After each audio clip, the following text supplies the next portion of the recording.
There are 3 easy steps in creating your resume link. Let me show you how. Step 1. Register. Go to www.jobs180.com using any browser and click Register Now. Fill out all the information needed. In choosing your resume link, use your full name so that it looks professional and it's easy to recall by potential employers. For example, Antonio Juan de la Cruz.jobs180.com. Step 2. Create and design. When creating your resume, make sure to complete your personal information and upload your profile picture. One of the highlights of the resume link is the portfolio section. In the portfolio section, you can show off your skills by uploading samples of your work like documents, pictures, videos, and your social media links. Your resume link also features different themes and you can upload a cover photo. This is a combination of a cover letter and a social network cover photo. Here is an example. You can also download a copy of your resume link and print it.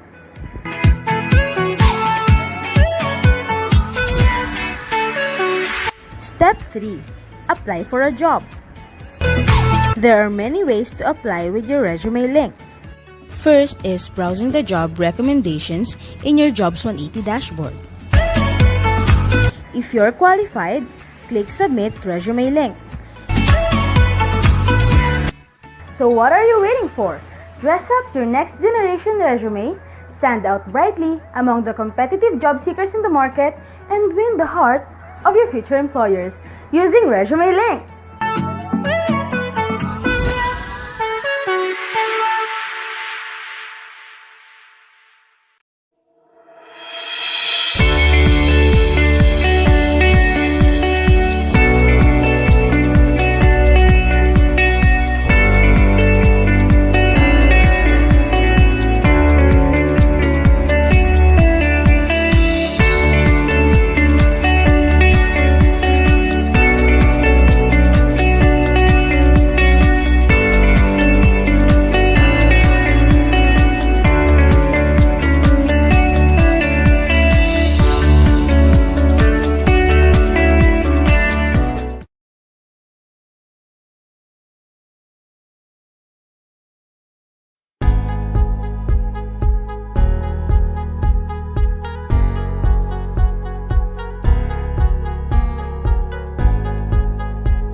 All right, so good morning, everybody. Welcome to Jobs180.com's Marketing Me Live at Rizal Technological University.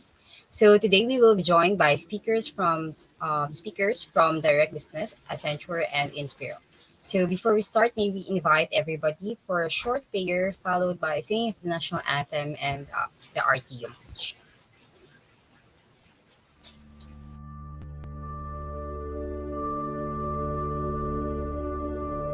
Praise God from whom all blessings flow.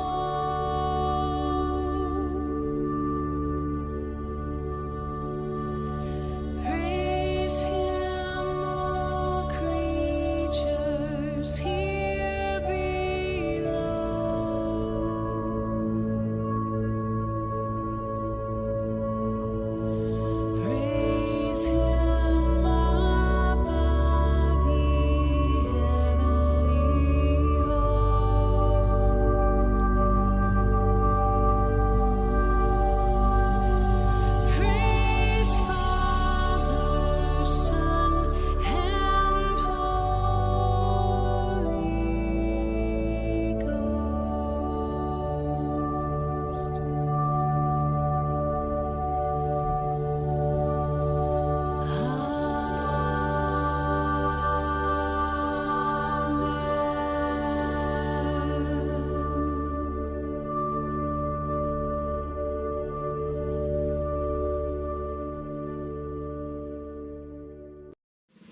mga kababayan, ang pambansang awit ng Pilipinas.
Alright, so again, welcome everyone. Ready na ba kayo? By the way, my name is Joyce from the Academic Linkages team, and I will be your today's host.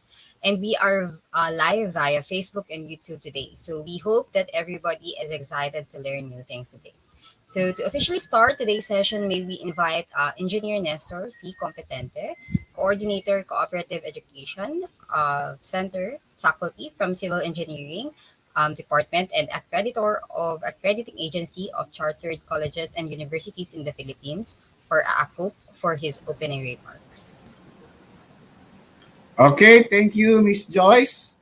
To our COE Director, Engineer Armando Matias, to Mr. Kim Chua of Jobs180.com, to our invited resource speakers this morning, Miss Mariel of Direct Business, Miss Bianca Padilla of Inspiro, and Miss Agot Reyes of Accenture.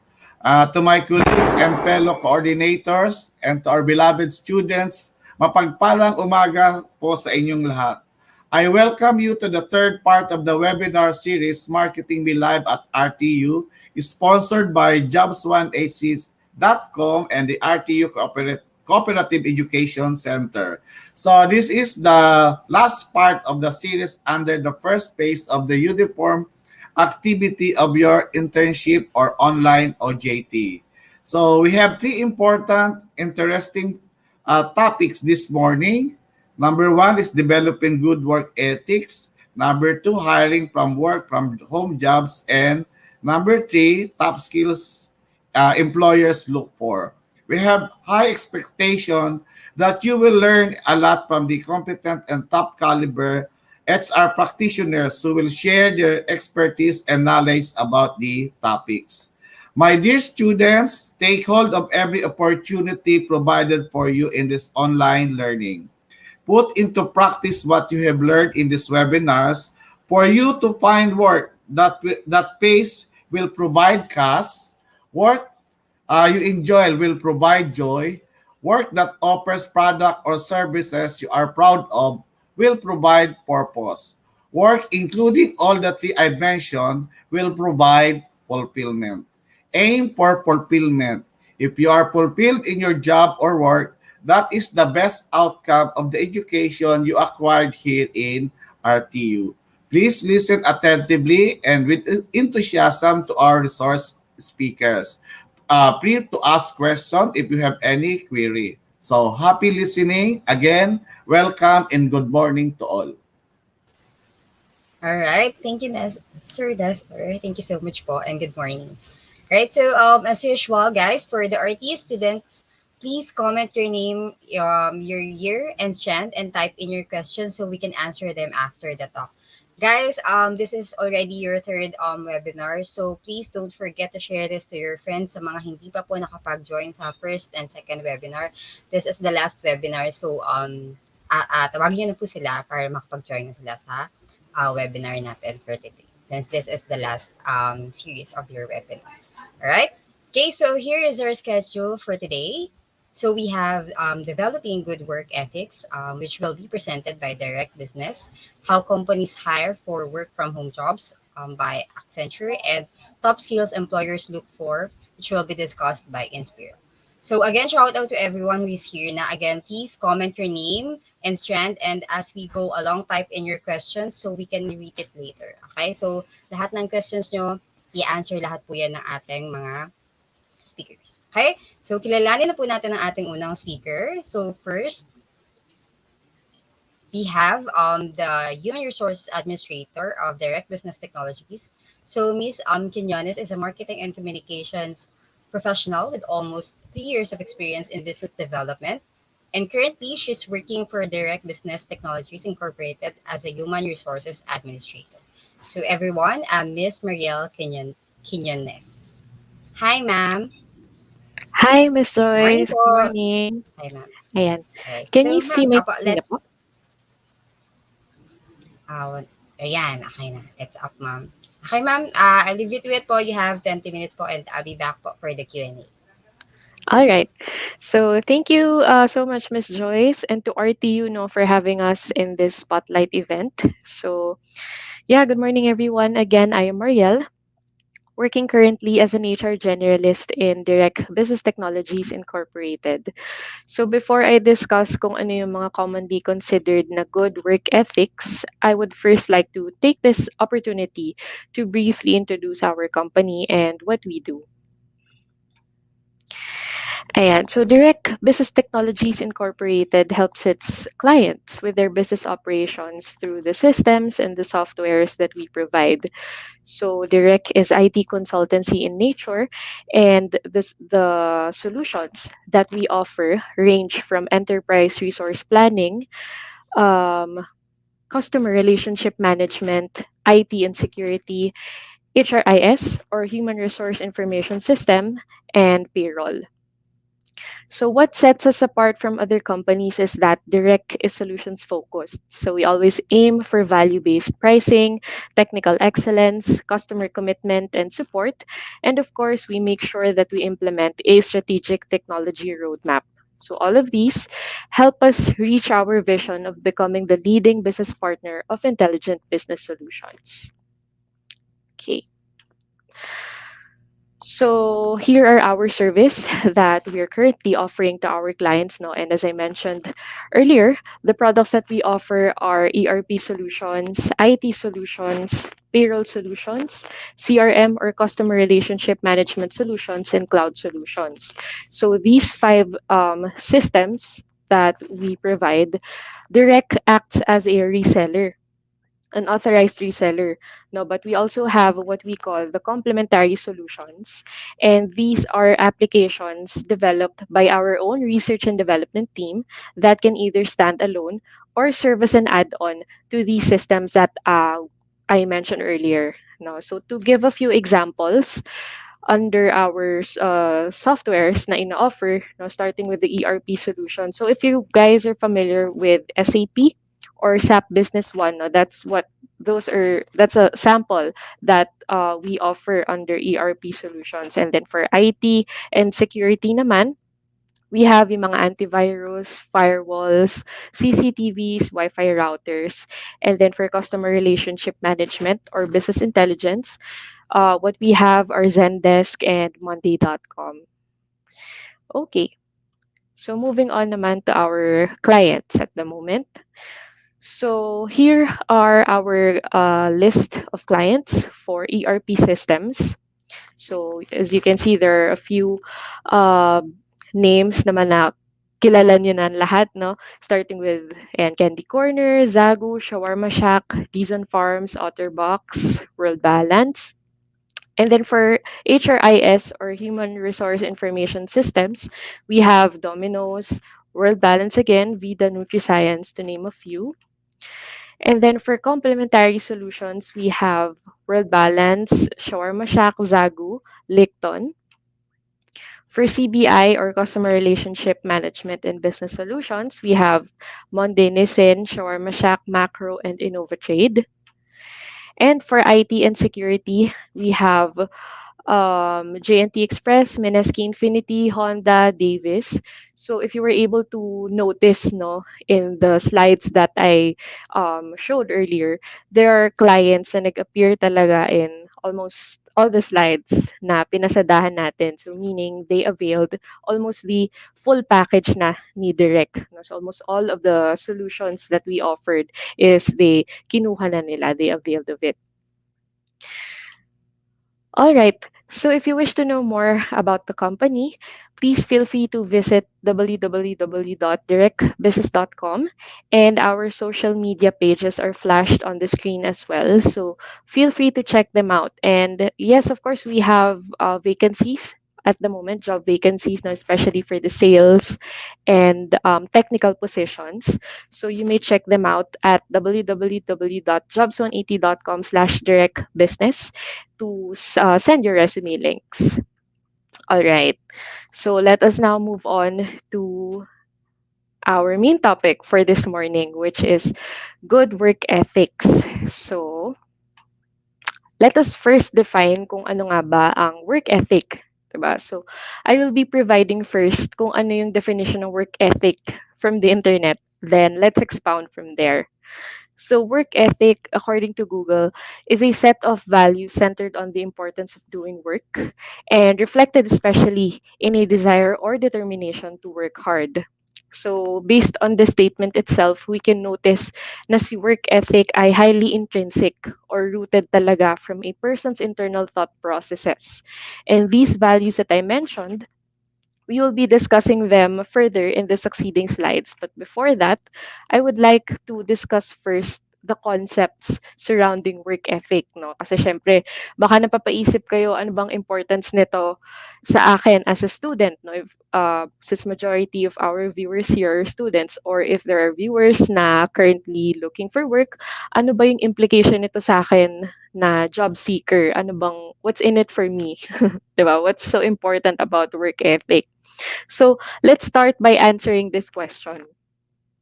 What do employers seek in good employees? So when you're in a phone interview or a virtual interview with a potential employer, given our current situation, 'di ba umiikot naman talaga yung discussion on your skills. Now, what are the things that you're good at, and how are you going to contribute these things that you're good at to the company? So this skill set can be categorized to two, no? Yung hard skills and soft skills. So, yung mga hard skills natin, ito yung mga tinatawag nating technical or quantifiable skills. A few samples could be knowledge in Excel, payroll, web design, SEO marketing, and so on and so forth. Soft skills naman are the unquantifiable ones. So these are the skills that help us navigate the work environment, and it helps us to makisama, 'di ba, with our colleagues, with our teammates, and of course, parang it helps us to effectively apply kung ano yung mga hard skills that we have, no, para mas maayos yung work that we can provide to our employers. So, a few examples of soft skills are attitude, communication, time management, decision making, empathy. And of course, yung main topic natin for this morning, which is work ethic, is also part of the soft skills. So, hindi lang ito yung mga tinatawag nating soft skills. No? There are actually more, but these are just a few samples. So, okay, moving on to the values na I mentioned earlier, I will be discussing today a total of five. No? So, what is good work ethic made up of? And let's start with punctuality. And so, of course, I know itong punctuality, hindi na to bago sa inyo, no? Considering na sa school pa lang, no, when we're studying pa lang, yung pagiging punctual, pagpasok on time, it's being monitored na rin talaga regularly. And of course, the same goes for when you're working na. So, yes, tardiness, no, especially yung constant tardiness, it takes a toll on productivity and may indicate a lack of commitment. So, I don't know if ako lang yon or if you experience this as well, no, for those who've had experience na working or sa school, no, pagka late tayo, parang it parang tayo, laging may nire-rush, no? Laging may hinahabol na time. So pagdating natin sa school, let's say sa class or sa work, parang we feel na parang scrambled yung mga what do I have to do, ano ba kailangan kong gawin, instead of kapag maaga tayo na nasa work na tayo agad, we're sitting on our desks, sa school, sa classroom, when we're early, we get to plan out our day, we get to jot down or write down kung ano yung mga things that we have to do, no, which in turn helps us na mas marami tayong ma-accomplish for the day as compared to, ayan, kararating mo lang, let's say 9 o'clock ka kailangan, 9:15 ka dumating. So, kararating mo lang, you have to immediately do na what is in front of you. And you tend to, di ba, you tend to forget or ma-miss out kung ano yung mga iba pang urgent na tasks. And of course, if you're late every day to a specific engagement or commitment or appointment, it may indicate na you're not really serious, no? Na hindi ka talaga serious about what you're doing. And the next is commitment. So, two concepts parang nagta-tie up with commitment, no? And that is focus and dedication. So, of course, when we are given specific tasks, ayaw naman natin na yung ibibigay natin na output to our team or to our group mates is yung basta may matapos lang, mema lang, 'di ba? Yun nga sabi nila. So of course, we want na yung output that we provide is of good quality and at the same time is timely, 'di ba? Maaga, hindi lagpas sa deadline. So of course, that's what we get when we focus, no? When we put our full focus in the task that we are going to do. And of course, when you put focus, hindi lang naman siya isang araw. No? Let's say, sige for today, mag-focus ako. Bukas, hindi, tatama rin na ako. So let's practice din yung consistency dito sa pag-focus and pag-commit natin sa work. And that is what we call na yung dedication. So doon na yun pumapasok. And when we tie dedication and focus, when we tie up we tie them up together, that's where we get yung commitment, which is another important work ethic, no? And then next is professionalism. So professionalism, most of the time or commonly, parang we understand it as pagsaseryoso sa sarili. When in turn, it really is more on pagsaseryoso doon sa trabaho or sa work that you're currently doing. No, so of course we want employees, no, na practicing good work ethic to follow through constantly on their promises, na sige po, gagawin ko to bukas. And they really do follow through. O ano na yung updates here, what happened here, hindi yung puro promises lang and hindi na nagkakaroon ng progress.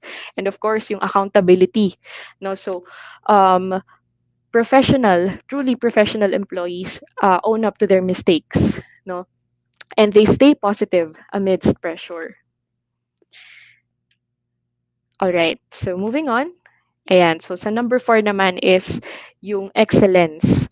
So these are the employees who seek ways to be better or yung laging may growth mindset and hindi lang sila content with what they are or where they are currently, no? So yung lagi tayong may hunger dapat to learn new things every day, to improve every day. So if you made a certain mistake yesterday, no, that's perfectly fine as long as you have the urge to work on it to improve it in the succeeding days. No, so hindi yung stagnant lang tayo. All right. And then next naman is initiative. So, especially in the corporate world, no, na very fast-paced na rin kasi talaga tayo at the moment. And um, we have a lot of work in our hands, no?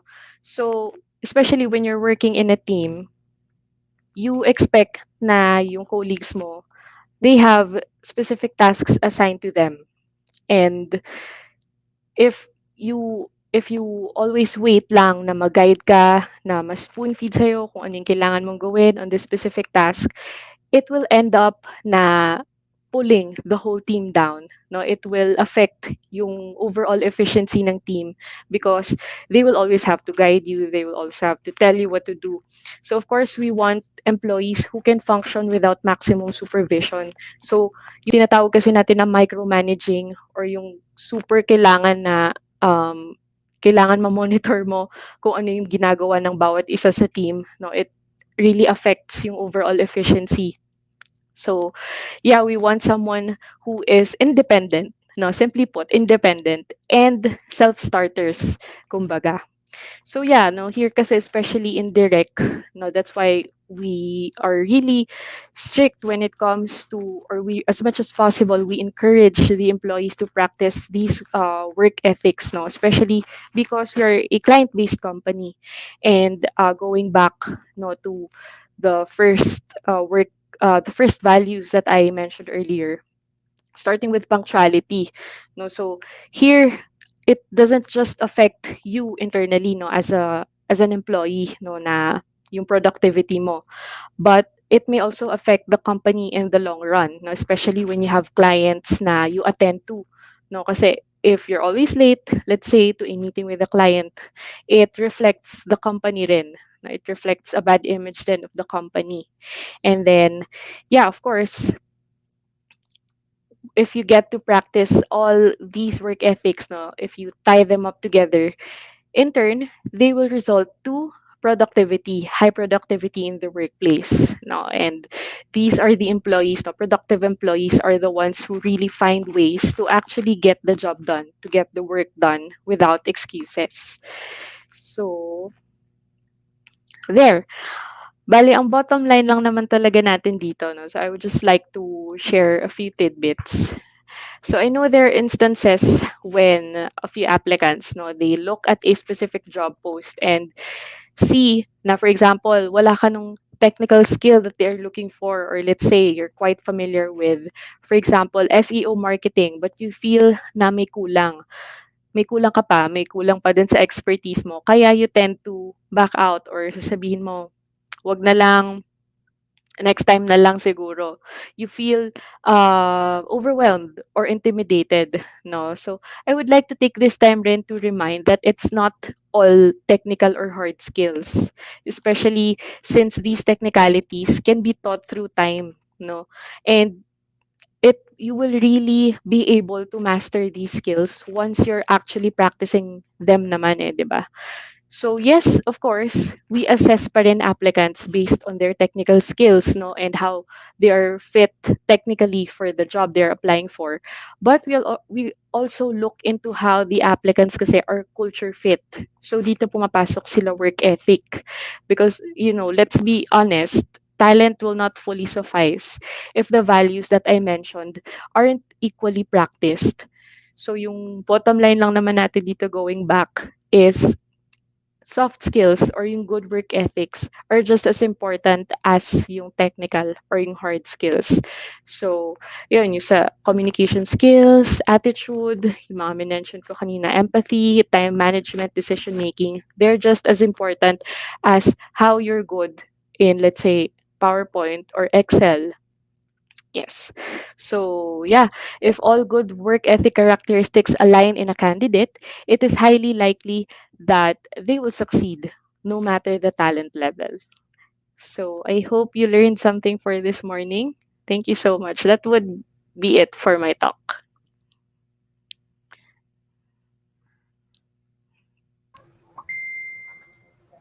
All right. Thank you so much, ma'am. Okay.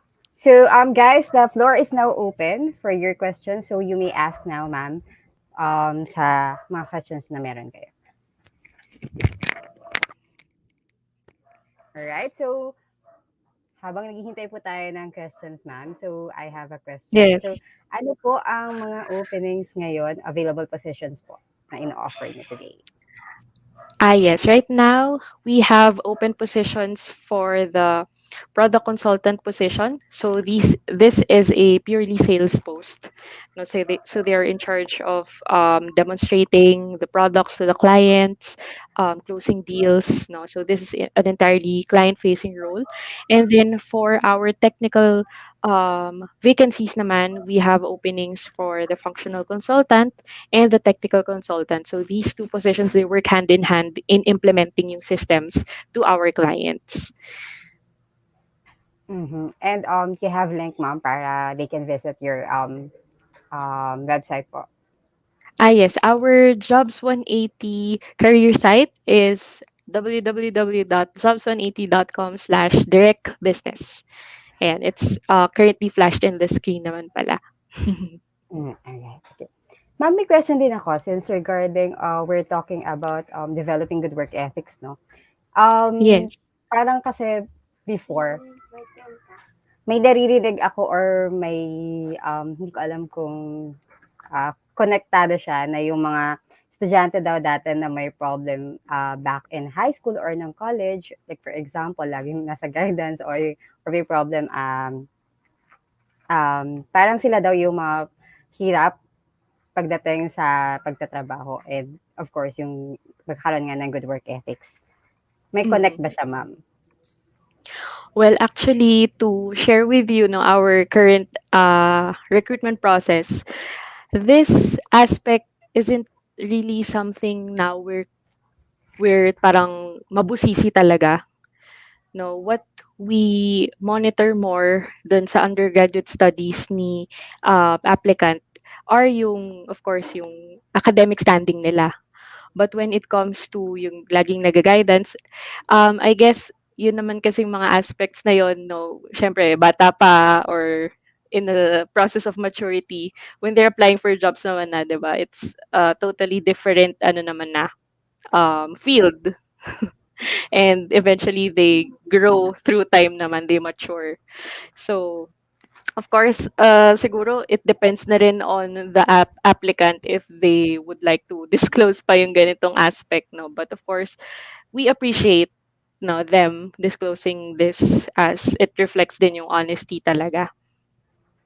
Also, ma'am, upon the interview po ba, agad-agad ba, ma'am, makikita nyo na ba na may attitude problem yung isang aplikante?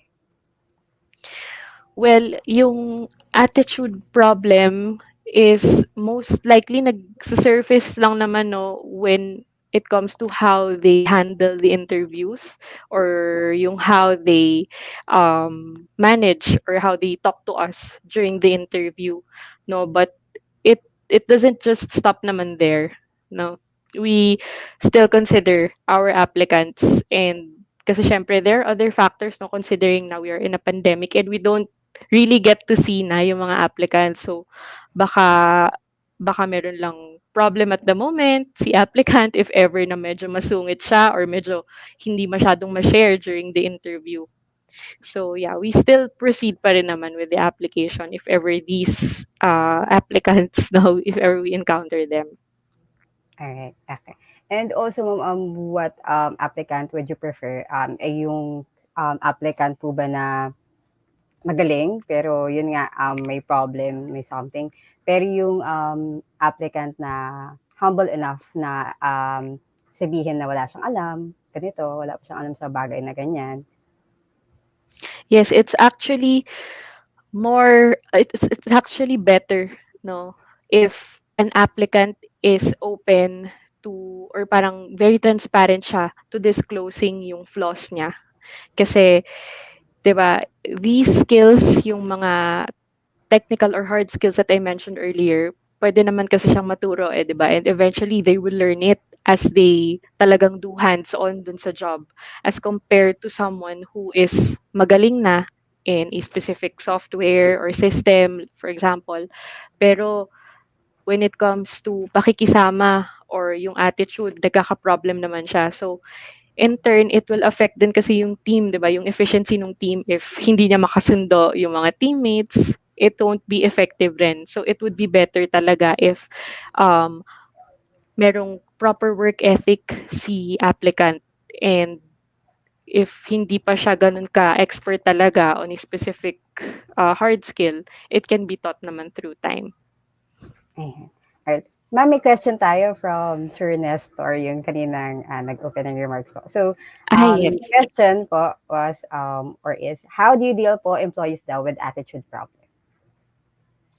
So, employees with attitude problems. So, I'm assuming na employees that are currently in the company na, no, that exhibit Mm. attitude problems.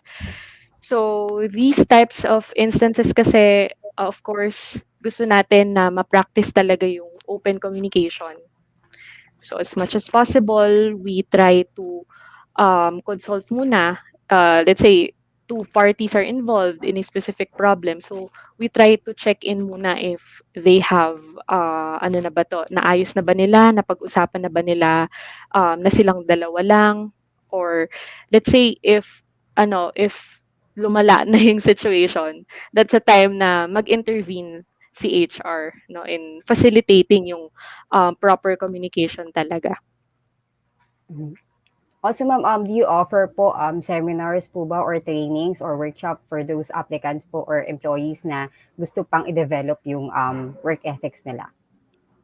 Yes, actually, especially after our employees are regularized, we boast of this training plan that we lay out for our employees, no. And these trainings and seminars are not just focusing on the technicalities or the hard skills, but meron din tayong seminars for soft skills. So diyan pumapasok si business writing, communication skills, presentation skills. Ayan. Alright. So, I think that's it. And before we end, ma'am, do you have na lang po ba tips for ating graduating students or mga third year students po na graduate na next year? Yeah, so if ever dun sa mga graduating students natin na mag-a-apply for a job, no? So, don't be too intimidated and just be yourself, no? Be completely honest with your potential employer during the interview. And it's completely okay to not be good at kung ano man yung position that you're applying for, especially now that you're fresh graduates pa lang naman. It's completely understandable. Ayan. All right. So, thank you so much, Ms. Marielle. Okay, thank you so much po. So, guys, if you still have Thank you so questions, much. we can answer it later. Thank you, ma'am. We hope Thank to you have so you much, po Miss at Joyce. next time. Thanks, ma'am. Thank you. Stay safe. All right. So, again, guys, if you have questions, huwag po kayong mahiya. You can type in your questions po. Okay? So, let's proceed po to our next speaker. So next, we have the recruiting specialist po from Accenture. So she graduated with a bachelor's degree in psychology in 2014 at LPU Manila and received her postgraduate diploma in business administration in the LSU in 2019. From over 6 years of being in HR, she spent most of her career in working with universities and colleges nationwide for academe and industry partnerships. Right now, she is currently under the project management team of HR Campus sourcing of Accenture Philippines, managing different programs and projects to attract higher caliber candidates. Okay, ma'am. Hi, ma'am. The recruiting specialist Accenture of Accenture, Miss Agustina C. Reyes. Hi, ma'am. Right. Morning po. Thank you, Joyce. Good morning. Good morning, everyone. So again, my name is Agat Reyes, and I'm currently a recruitment specialist under Campus Project Management Team of Accenture. So let me just share my screen. Oops. Here. Joyce, can you confirm if you can see my screen now? Yes, ma'am. All Pa-full right. screen na lang, ma'am. Yan. Okay. Okay. Ma'am, All let's right. Thank you so much. All right, ma'am. So Okay I'll po. be back po for the Q&A na lang, ma'am. Take it Okay away. po. Thank you so much, Joy. So, again, good morning, everyone. No? And thank you, Jobs 180, for inviting Accenture again for this wonderful event. So, for this morning, I'm going to discuss about how companies transition into doing virtual recruitment. No? Specifically, I'll be talking about recruitment in the virtual world, shift to a digitized career. Okay, but of course, before I jump into that specific topic, I would like to introduce the company briefly to you, no, Accenture. So we are a leading global professional services company specializing in digital, cloud, and security. Right now, we have capabilities with over 40 different industries across technology, operations. We also have for corporate functions. And another tower that will be coming in this coming fiscal year is for strategy and consulting, which is very exciting. That's also a part of the technology tower of Accenture. By the numbers, we currently have 500,000 people delivering the promise of technology and human ingenuity with our clients. No? And right now, we have been operating and we have been helping our clients in over 120 countries worldwide. Now, zooming into Accenture here in the Philippines, so at least you see how our culture and our environment is, no? If in case you'd be interested to work in Accenture in the future. Right now, we have been operating here in the Philippines for over 35 years already. And we have 55,000 employees, or we have 55,000 people deployed under, again, technology, operations, and our corporate function teams. We have 21 facilities nationwide, located in key cities in Manila, Cebu, and Ilocos. And we have been supporting over 400 clients across Asia Pacific, North America, and East Africa. So as you can see here on the screen, no, so we have been offering different programs and events, not only for our employees, but also for our partner schools and for interested candidates. So since RT has been one of our partners din naman in the past years, I hope you were able to attend some of these events in the past months, no? Even if nag-transition tayo into doing virtual setup. We have been championing innovation in the work we do. Again, no, so medyo malaki yung area natin on technology. We have our Liquid Studio team. We have our Manila Innovation Hub, which also offers company tours, and meron din kaming mga promotions and events online through Facebook and other channels. And we're also an industry leader and employer of choice. Okay, so being an employer of choice, we mean na we have been used as a benchmark of other companies because of our best practices that are being applied here, not only for the IT and BPO industry, but also for other services and other industries out there. Okay, so now I'll transition into the main topic for this morning. No? So on how companies transition into doing virtual recruitment. So, organizations globally are experiencing workforce disruption at an unprecedented scale and speed. Okay. So, since the past year, when the pandemic hit not only the Philippines but the world, no, sobrang daming companies yung naapektuhan. So, we have been hearing about the economy going down.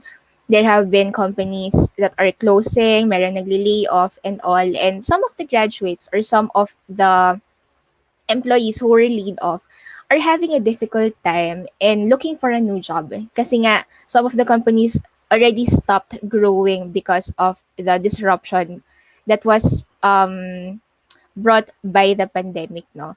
And what's good is that there are still companies out there who still continues to grow and hire people despite the current situation that we have, no? And Accenture is one of those companies. And later, I hope you will also see how good of a company it is. And of course, with other companies that we have then no, this morning. And on how you'd be able to still look for the best opportunity despite the current situation we are in. So just for you to see, no, and just for your visibility, ito yung difference on how we do recruitment before and during pandemic. Okay. So pre-COVID, I believe some of the companies are still doing flyering. So whenever you go to like the malls or for example nga minsan after the board exam outside the testing centers, meron mga companies who are handing out their flyers, no, inviting you to apply to their company or to visit their site just for you to see kung ano yung mga in-offer nilang positions during that time. On top of that, some of the companies also do door-to-door or targeted recruitment. No, if meron talaga tayo mga specific areas or locations wherein we want to target talent or people. Of course, we've been doing face-to-face interviews. I know you're very much familiar on this one. And it's kind of hassle before kasi like for example, I'm from Cavite and then of course majority of the companies are in Metro Manila, no. I'll have to go there. I'll have to meet with the interviewer face to face. I'll have to go through the traffic and all. And that's something that we also see na medyo nag-improve at this time during the pandemic. And also, companies are doing assessment tests. So, of course, you're familiar with that. There are personality tests or behavioral assessments. There are technical exams or those that are measuring your skills, no? Even if you're a fresh graduate. So, how do companies recruit talent right now during the next normal? So if you would notice, companies became more active on social media and social platforms when the pandemic started. Because of course, we will not be able to do the traditional way of how we recruit talent from before na kasi nasa bahay na lahat ng tao. So we've been using social media, like for example, we've been using Facebook, Instagram. Some companies also use TikTok, 'di ba? So merong mga ganon. And of course, mga job boards like Jobs 180 and other sites, no? We also transition into doing advertisements, like for example in YouTube or in the media in general, no? We also transition into doing AI generated job boards. So right now we have Talk Push wherein you'd be able to chat with Alexa or a chatbot. Ayan. And of course, virtual interviews, which saves the time of both the interviewer and of course for you as the job seeker. And doing online exams as well. Okay. So what's good is that with Accenture, I was actually a fresh graduate last year, no, before the pandemic happened or nagka-lockdown. And I was amazed of how Accenture does the recruiting and assessing of the candidates kasi they've been transitioning into doing online assessments already even before the pandemic. They already have the online examination, mayroong mga validation and coding and all that happens online throughout for us to also provide the best recruiting experience to our candidates or for the job seekers, no. And that's also the reason why when the pandemic started, we did not have a great difficulty in transitioning into doing online or virtual assessment kasi we've been doing it even before the pandemic. So what were the challenges we anticipated in this new format? Number one, of course, if we're going to do a virtual assessment or a virtual recruitment process, there will be less personal interactions between the applicant and the recruiter. Whenever we do talks as well on interview tips on the new normal, we also suggest for the candidates to always be mindful of your body language and also to keep the momentum going during the interview kasi it's harder to send your purpose or to for the interviewer to know your purpose at this time kasi they are not being able to observe you properly because you're just being seen on the screen, diba?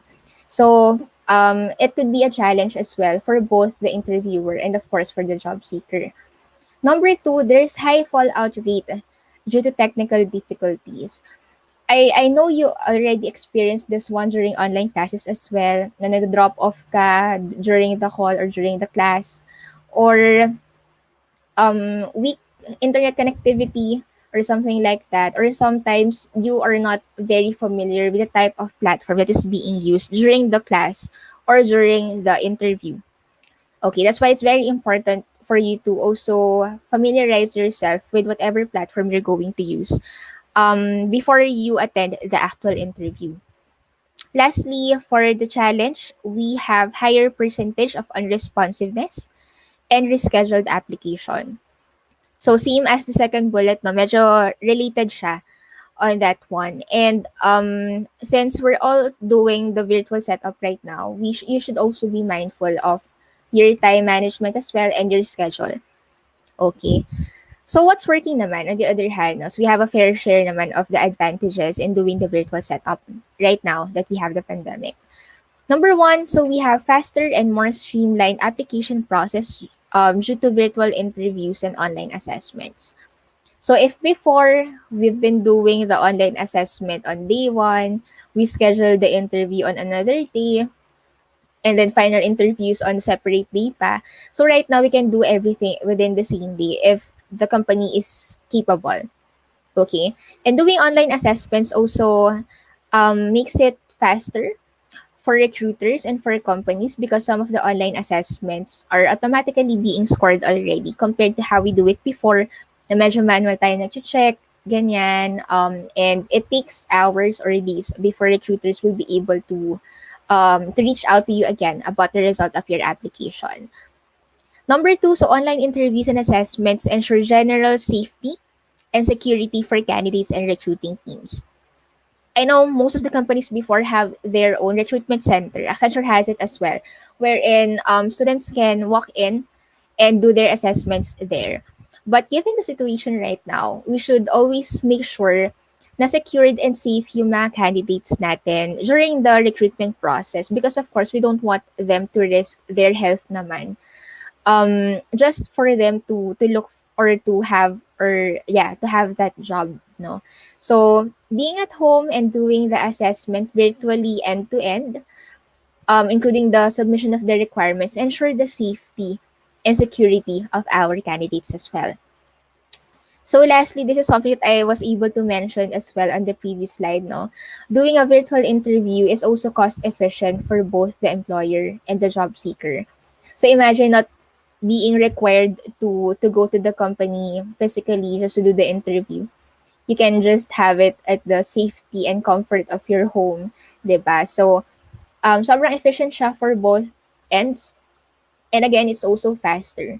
And I hope you also see the benefit of those areas or of those benefits. So here are some of the tips on how you would be able to stand out during a virtual interview. Okay. Number one, confirm your attendance in advance and commit to your scheduled online appointments.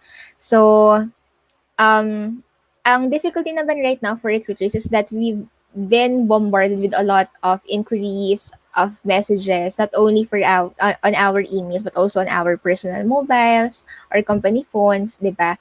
So it helps if you would be able to confirm your attendance in advance. So we'd be able to know if there is a need for us to reschedule your interview. Like for example, if you're experiencing weak internet connectivity, or if you had other things to do on that day, no. So we'd be able to look for another availability of you for you and for the interviewer as well. Number two, dial in early to prepare for any technical setbacks. So as mentioned before, if in case you're not very familiar with the platform that will be used during the interview, it helps for you to try to learn and familiarize yourself with all the icons and all the buttons that you have to use during the interview. So ang dami na kasi ginagamit right now, di ba? We have Zoom, merong Microsoft Teams, Google Meet. There are also other platforms that are specialized per company. No? So it helps if you would be able to dial in early para din if in case you'd be able to or if in case you encounter any difficulty connecting on that link, no, or kung i-accept ka pa or i-admit ka pa ni recruiter, you have enough time. Okay. Number three, ensure stable internet connection. So, most of our homes naman right now already has their own Wi-Fi, diba? But it also helps for you to have your own data as a backup and ensure that you're at the position or area of your home with the best internet connectivity para at least hindi naman disruptive yung interview during your session. Number four, look presentable during virtual interview. So, sabi nga nila, di ba, dress to impress. And it also helps you present yourself if you're dressed well during the interview. Because, of course, some of the companies are specific or on specific industries. They also look on how you present yourself, not only during the interviews, but you will also be able to reflect that if in case you're going to do the physical work already. And then lastly, make sure you are in a location conducive for interview, that you have good lighting, clean surroundings, and of course, no noise. Para wala kayong, again, disruption during the interview. Because that can also affect your performance in answering the questions if in case merong mga difficulty or merong mga disruptions around you. Okay, so actually that's it. I would just like to take this time as well to promote one of our current programs. So we have our Accenture Innovation Leaders Program, which is a fast track career program. So this is offered for fresh graduates, no? And with fast track, we mean that if in case you'd be hired under AILP, you'll be promoted every year. So by at the end of the third year, you'll land on an associate manager position already. So we're very much open for applications as of the moment. If you're interested, just visit accenture.com/AILP. And to learn more about our open positions or about the company, you may also visit jobs180.com/Accenture. There. So thank you so much again. So we can now open the floor for question and answer.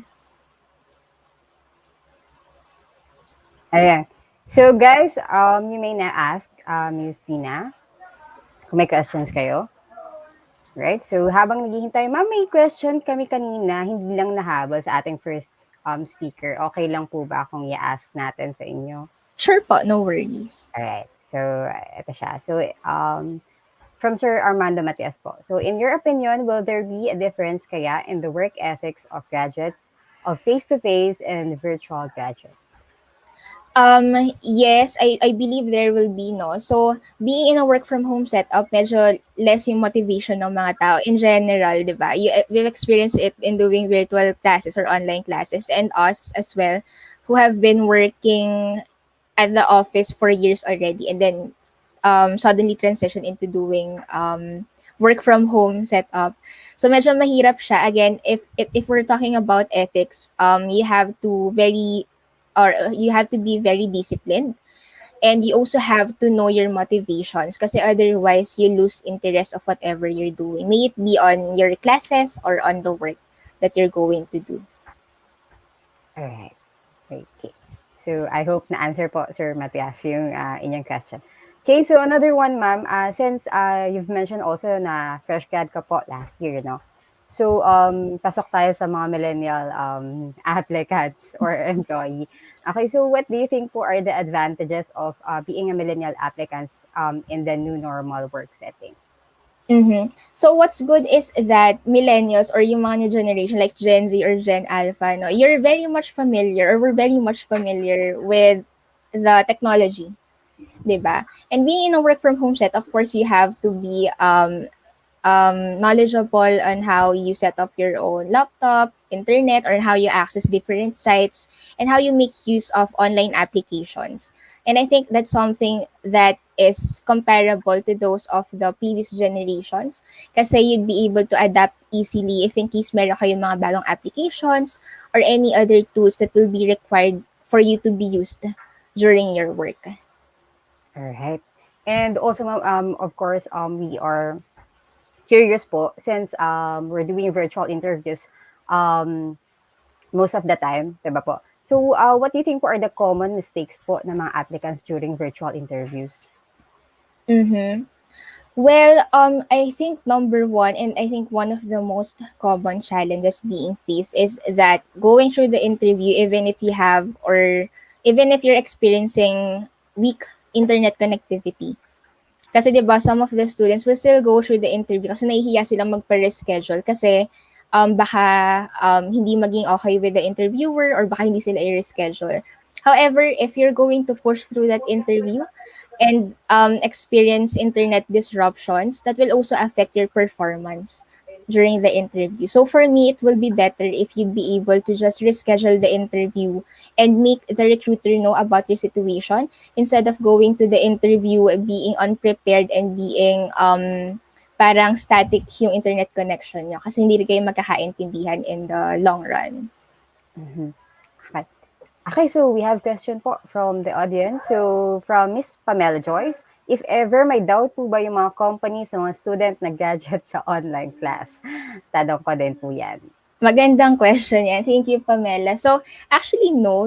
I haven't heard this naman in the past months of being or in working and having the online classes. Kasi all of the students naman right now are doing online classes. Specifically for specific industries din siguro. Kasi kami, di ba, we're a technology company. So it does not really matter if you graduated online kasi the skills should be learned online as well. Siguro meron lang mga industries na kailangan talaga yung practice nila is applied physically. So, dun siguro magkakaroon ng problema. But for our company, I don't think it matters. Mm-hmm. All right. Okay. So, also, ma'am, what, excuse me, isa sa tinitingnan po ng mga interviewers, especially, di ba po, during virtual interviews is yung pag-dress up ng applicant. So, most of the time then, maraming aplikante na underdressed.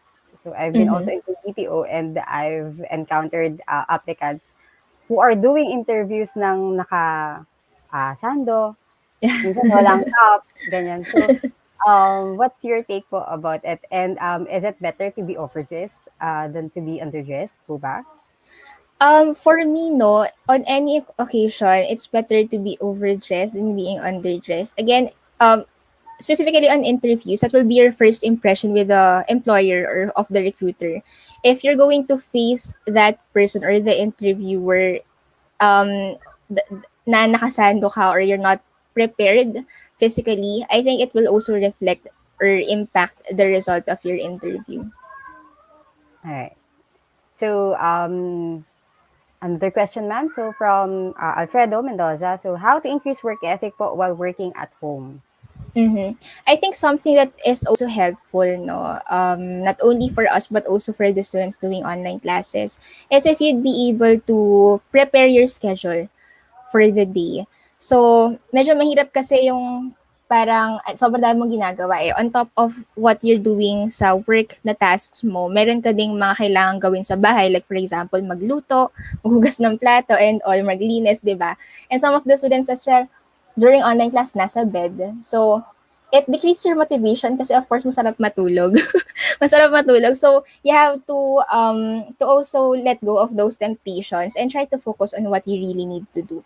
And that is to listen during online class if that's the schedule or to be on your workstation if that's also your time to work. All right. Okay. So, another one, ma'am. Does really performance during interview a great factor for us to be hired or not to be hired than our credentials and skills for the position we're applying for? So actually, it depends on the position. There are companies and there are positions that really requires good communication skills during the interviews, no? Meron namang hindi. But I think sobrang minimal lang yung mga hindi talaga nagbe-base on the interviews. Because the reason why we do interviews is because for us to know you better. And your performance and answers during the interview may reflect how you'd be able to perform and work if in case ma-offer sa inyo yung job. So it's really important for you to do your best during interviews because that will be sometimes the sole basis for you to be hired or not get hired for that specific position. Mm-hmm. All right. Okay.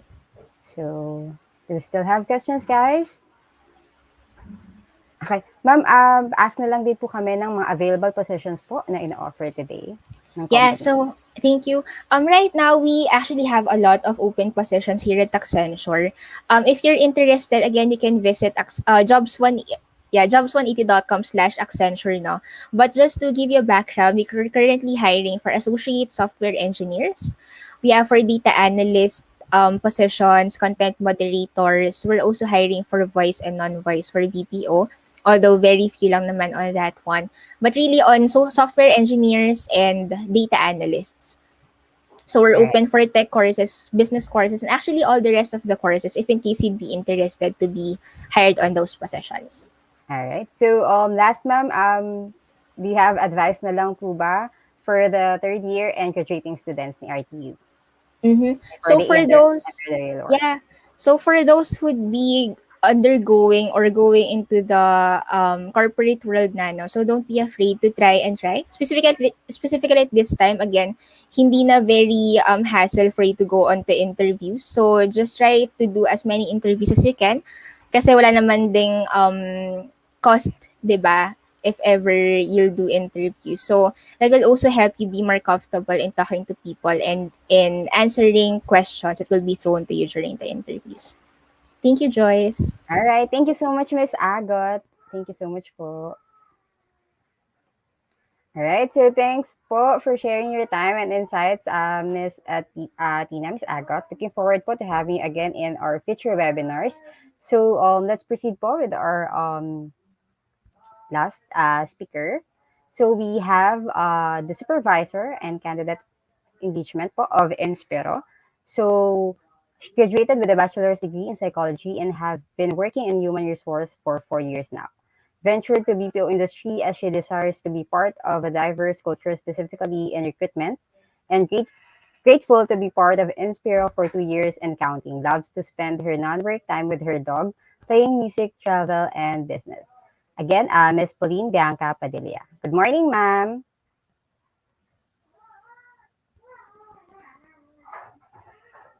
There. Hi po. Ma'am, wala tayong Hi. sound. All right. Yan. Hi. Good morning, everyone. Hi, Joyce. Good Hi, ma'am. morning. Okay, so let's test po your screen, ma'am. Hold on.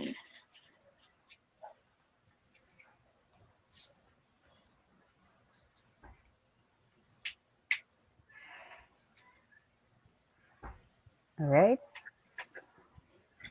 All right. Okay. So naka-up na po.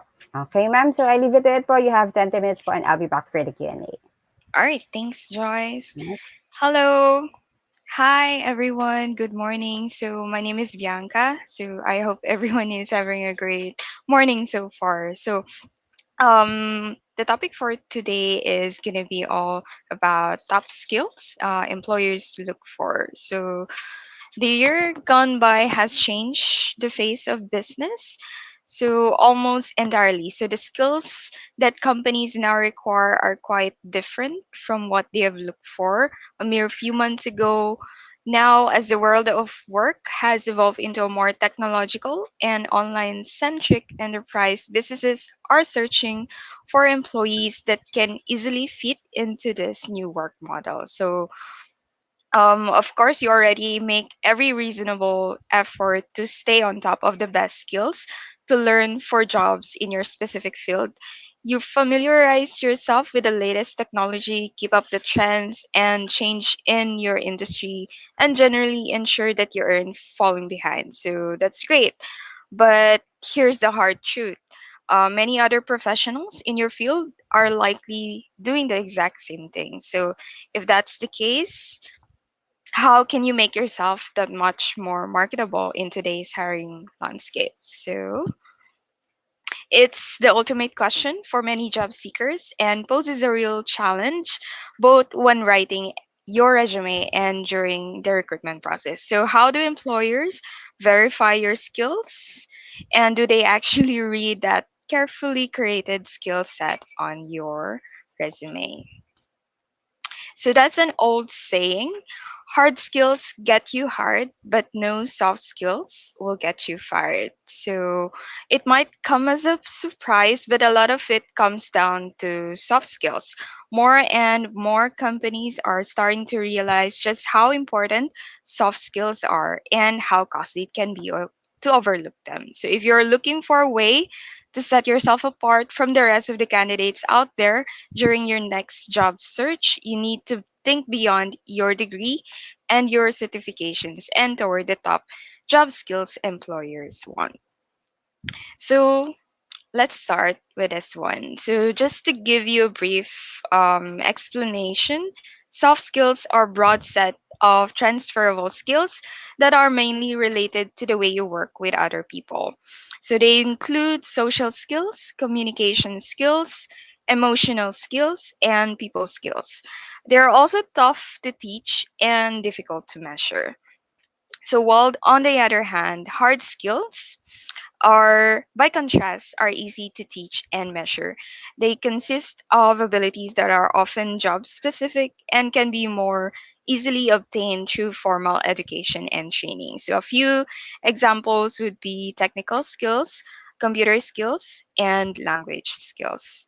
So the goal of this discussion is to show you what skills employers care about in today's job market and how you can get out there and build them effectively. So soft skills are super important for landing a job because they account for 50% of your interview. So meaning that half of your interview is focused on whether you have the technical skills to do the work, um, but through formal education and learning, you'll get there. So,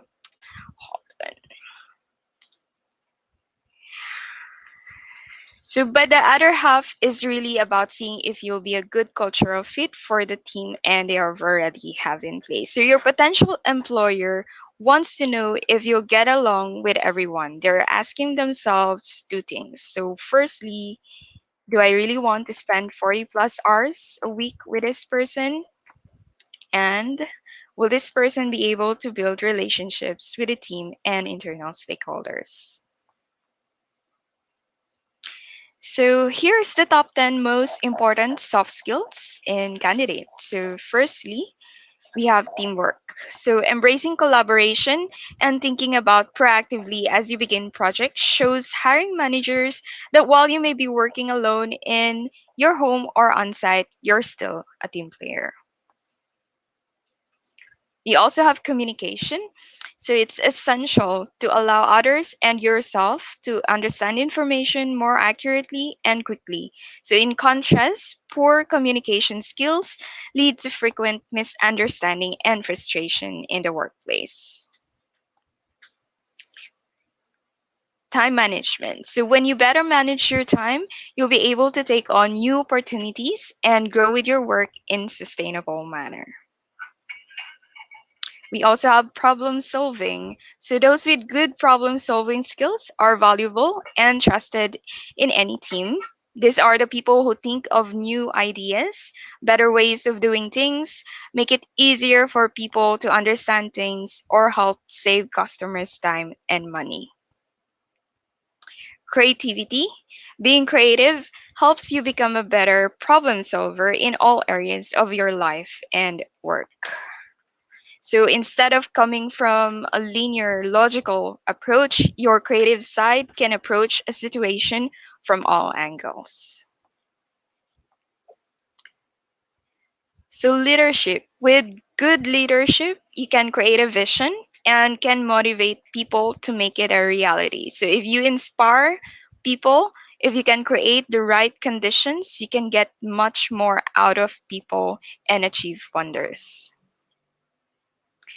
For organization, people with strong organizational skills are essential to help a business function successfully by ensuring operational efficiency. So, these skills are needed in the workplace to increase productivity and ensure company goals are consistently met. Emotional intelligence. So, the ability to stay in tune with your emotions and the emotions of those around you is more valuable than ever. That is why it is also an important job skill. Decision making. So, having the ability to assess the criteria in front of you and come to a conclusive decision on a regular basis, even if you're wrong once in a while, marks you a person who gets things done. So, it also shows that you're willing to take risk on occasions, and that's a good thing too. So, last but not the least, stress management. So, effective stress management helps you break the hold stress has on your life so you can be happier, healthier, and more productive. So, the ultimate goal is a balanced life with time for work, relationships, relaxations, and fun. So, and the resilience to hold up under pressure and meet challenges head on. So that's the top 10 skills for soft skills. So now we move on for the hard skills. So here's some of the most important hard skills in candidate. Number 1, analytical skills. So this is same with computing, visualization, articulation, and solving both complex and basic problems. So it involves developing insights from data.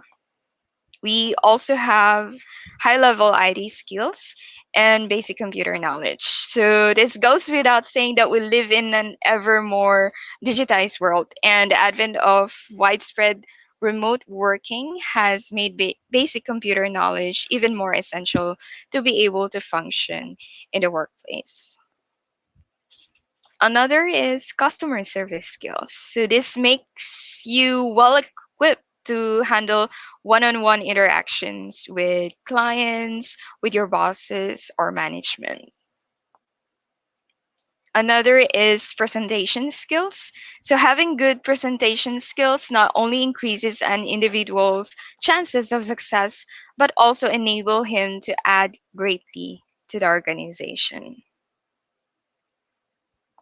We also have team management. So, managing a team and doing it well means you can create a positive workplace, change any preconceived ideas and negative perceptions, and work to ensure a better job environment for everyone concerned. So, remember, without good people, you'll struggle to have a good business. We have project management, so creates and enables happy, motivated teams who know their work matters, so do their best work. And that project management enabled team ensures the right stuff is delivered. So stuff that delivers real return on investment. And that makes happy clients and happy management. Another is marketing. So it's important for your business to engage its customers or clients. So marketing is a tool to keep the conversation going. So engaging involves furnishing your clients with relevant information about your company and your business as well. So it's all about creating fresh content.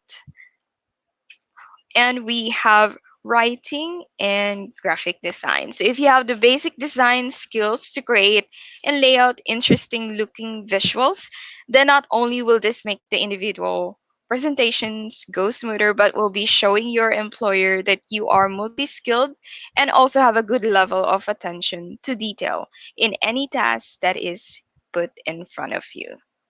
So that's it for the hard skills. Although um this isn't I mean the list isn't exhaustive, it does provide a starting point for considering what skills employers are looking for. So overall, these key skills which will be considered desirable by employers in today will it ultimately center around soft skills. So the post-pandemic world has demonstrated that patience, understanding, and empathy in difficult times is what help us overcome the difficult times. So overcoming difficulty without upending our lives, the economy, our businesses, or workplace. So there. The most important thing to remember is that employers are looking for skills that are relevant to the position you're targeting. So, to write a well targeted skill set, take a look at the job ad and make a note of the skills that are listed. Then be sure to include any of your own skills that match the job requirements. So, along with any transferable skills that are applicable to that particular role. So, if you want success in your job or when applying for a new one, it's essential that you maximize your knowledge in this area. So, in the case of both soft skills and hard skills, seek out formal training to learn more, but don't stop there. You need to apply your knowledge in the workplace. So, practicing those skills and gaining real experience and accomplishments through their use is the most effective way. So, that's another tip. So, I think that will be all. So, thank you guys for listening. I hope you've gained something from this discussion. And if you want to know more about Inspiro, just visit us on jobs180.com/Inspiro. So we have a few openings right now. All Thank right. you. All right. Thank you so much, Miss Bianca. Guys, the floor is now open. You may now ask Miss Bianca. Okay. Last webinar na natin to, sulitin nyo na. I-ask nyo na lahat ng gusto nyo i-ask sa mga speakers natin. Okay? So, ma'am, habang naghihintay po tayo, I have a question. What Mhm. if po my course or my work in the future requires more technical skills, hard skills? Do I still have to practice my communication skills? Since Yes. sabi nila, Mhm. IT naman ako, engineer naman ako, hindi naman ako makikipag-usap every time sa mga tao. Kailangan ko pa bang practicein yung communication or soft skills ko? Yes. Yes, even if in case that you're gonna be doing technical skills all the way, you need to have a good communication skills. So it's important because this is to help you build relationships in your company, especially with your bosses and your management, and especially your clients as well. Alright. Okay. So, again, meron tayong question, ma'am. From John Lloyd Turnal. So, the question is, Mhm. paano po ma-acquire ang ganyang accent? Actually, because I do read books, I also watch movies. So mostly you guys will be watching on Netflix and everything. So I just from there. That's all that I'm gonna say. Oo. Kasi yung iba yung accent natin. Mm-mm. Kasi pinanood lang natin, Mr. Bean nung bata, no? Yes. Ganyan. Alright. So, Mm. apa ng questions, guys. Sabi ko nga last na webinar na natin ito for RTU. So, sulitin niya na. Okay, so ma'am, habang naghihintay po, what are the openings or available positions po na Okay. in-offer ni Inspiro? Yes. Since I've mentioned already that you can visit us on jobs180.com/Inspiro. Just to give you a summary, we do have voice and non-voice account right now that's open. It's for customer service. We do have for sales, and we also have for technical support. So there, this is for an agent post, and we do have different sites, so it's all posted there. So just visit our site. And you may visit po www.jobs180.com/inspiro, guys. Okay. Mhm. So, still have questions, guys? Okay. So, ma'am, also do you offer po trainings and seminars po for your employees po? Yes, actually, we do have what we call Achieve Academy. So this is for applicants who would want to um, get themselves be trained first before they apply. So this is a Mhm. 1 week call center training. So from there, after that, once you're equipped already, you'll be up for our assessments or for our interviews. All right. So, also, ma'am, what are your advice po for our third year and graduating students? My advice, since you got all the things already, so you're gonna be ready for your corporate world. So I think just um, never stop learning. So while school years may end, there are always more opportunities to grow and learn. So approach the future with an open mind and be willing to learn from those you encounter. So whether it is your boss, a coworker, or mentor, always be open to learn from others. So there. All right. So, I think we have another question po. So, the soft skills you mentioned, can we put those in our resume? Would it not look like we're bragging? No, you don't have to put everything in your resume. Depending on which companies or which job ad you'll be applying to. So if in case there's this job ad and they have this, they're looking for this specific job description, so you can just put it to make it. I mean to match it for that one. Mm-hmm. Right. And another one po, in your opinion po, alin ang mas dapat i-develop? Soft skills or hard skills? It's not about choosing both. I mean, which one? You need to have like both. If you can balance both skills, for example, average communication skills is good, and then you can also have the presentation skills for the technical or for the hard skills. So that's a good thing as well. Well, I know you guys are doing that already. You have your defense, so having communication skills and doing your presentation as well is already a plus point. So that's one. Alright. Okay, so I think that's it, ma'am. Wala na pong questions. Wala na bang questions, guys? Okay. So I think that's it, Miss Bianca. Thank you so much po. Thank Thank you so much, you. ma'am, for sharing your time and insights. And we look forward po having you again in the future webinars. Thank Yes. you, Thank you ma'am, for and having stay safe. me. Thank you, Thank you. everyone. Bye. All right. Okay, guys. Please also do not forget to evaluate this webinar. The link will be posted later on the comment section. Okay. I'm not sure if it's up, but we'll post it on the comment section. So please evaluate. Please do evaluate this event. Okay. So to officially close today's session, may we call on Professor Maria Christine P. Barnedo, Unit Head of Internship Placement Unit, Cooperative Education Center of Rizal Technological University for the closing remarks.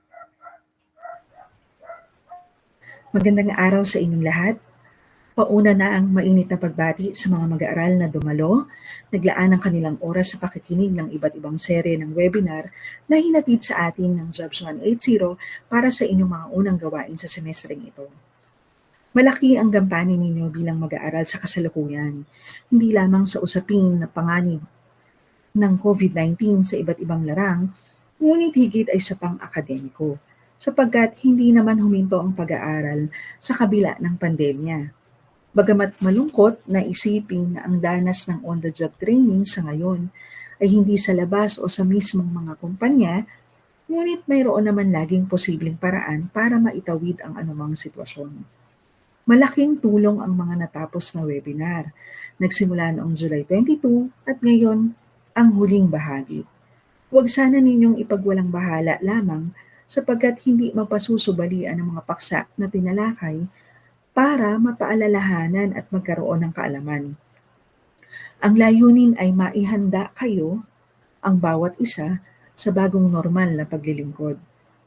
Mula sa mga kaisipan tungkol sa iba't ibang strategiya ng pag-apply online hanggang sa pagpapaunlad ng kakayahan natin sa pakikipagkomunikasyon kahit pa sabihin na virtual ito, tinitiyak at sinisigurado lamang na mahalaga pa rin ang maayos na pakikipag-usap anumang wika ang gamit.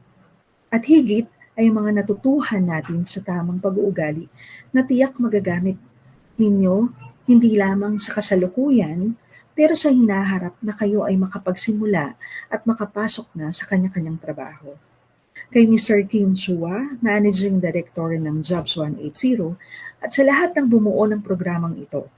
Mga industry partners na nagbahagi ng oras at kaalaman, maraming salamat po. Kasama ang pamunuan ng Rizal Technological University, Engineer Armando P. Matias, Direktor ng Cooperative Education Center, iba pang unit head at mga coordinator, hangad namin ang inyong tagumpay sa aspektong ito. Umaasa kaming magkakabalik at nating harapin ang makabagong paraan ng pagsasanay at paglilingkod. Muli, pagbati at padayon sa inyong lahat. Maraming salamat at mag-iingat tayong lagi.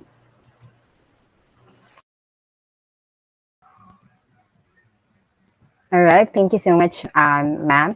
And we would like to thank po all our speakers and our audience po for today's session. Also, we would like to thank CEO Group for being one of our corporate sponsors for this event. And you may check out, guys, the CEO store in Lazada and Shopee or at the nearest mall in your area to shop for your corporate attire needs. And for career opportunities, you may also visit jobs180.com/CEO group. So please watch out for the next set of webinars, guys, we are hosting for. And you may please check our Facebook page for the topics that will be discussed. And you're welcome to join in on those sessions. So see you and have a great afternoon. Thank you, guys, and stay safe.